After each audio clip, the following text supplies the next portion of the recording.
Мен Тажибаев Өмүрбек, Ташкенттин тургуну. Шахтынын жери боюнча.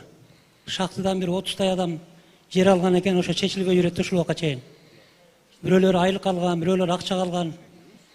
Мен мисалы акча алгам МССнин ичинен бир 7 сотуктай жерди. Анан эми салыштан коркуп отурабыз. Ушу чечип берсеңиздер жакшы болот эле. Так, госрегистр эмне болгон жер бул? Эмне документтер бар? Документти мурунку шахтынын ээси кылып берген, кызыл китебин көрсөтүп. Сиз үй салган алдыңыз беле ал жерде? Ооба. Эмне документ бар? Эми кагаздарын кылып берген ошо. Анан өкмөт уруксат береби, бербейби? Жок, колуңузда эмне документ менен алдыңыз эле? Документтиби? Ошо участка жер салган, там салган боюнча. Чечимби? Эмненин чечими? Кимдин чечими? Ошо шахтынын директорунун чечими боюнча да. А мындай адамдар азыр 30 адам жүрөт. Документтер барбы жаныңызда? Документтерди алып келбедим эле азыр. Документтерди алып келиңизчи, карап чыгайлы. Өткөндө мэрияга алып келдик эле, көрсөттүк эле. Мэрия билесизби? Жооп бериңизчи. Бул боюнча госрегистр толук маалымат берип койсоз. Саламатсыздарбы? Саламатсыздар жыйындын катышуучулары. Бул убагында шахта башкармалыктын жер аянттары болгон. Бүгүнкү күндө Осо Таш көмүр 2024-жылы 2025 жылдын август айында мамлекеттик үлүшүн бүгүнкү күндө муниципалитеттин үлүшүнө өткөзүп берилген.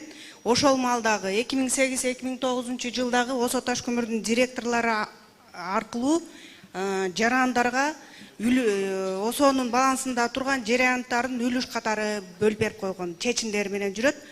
Бул Осо Таш көмүрдүн директорунун гана орусча айтканда эми отступной келишимдин негизинде көтөрүп жүрөт. Андан башка эч кандай документтери жок.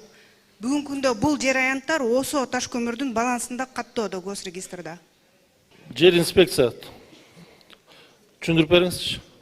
Саламатсыздар, урматтуу Таш көмүр жергесинин тургундары, урматтуу Турусбек Куатбекович. Мен түшүнүгүм боюнча аталган жер тилкеси производственный жер окшойт.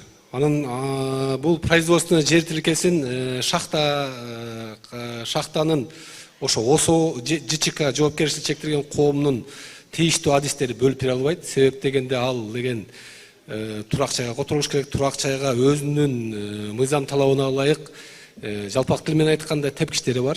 Ошол тепкичтерди басып өткөндөн кийин тийиштүү органдардын макулдугу менен турак жайга которулуш керек. Казып атса, ал жерге үй салганга ким уруксат берет, урматтуу туугандар? Эми баарыңыздар түшүнүп турасыз. Жердин ар бир жердин өзүнүн багыты бар. Земли, сельхозназначение, производственный жер, жайыт жерлер.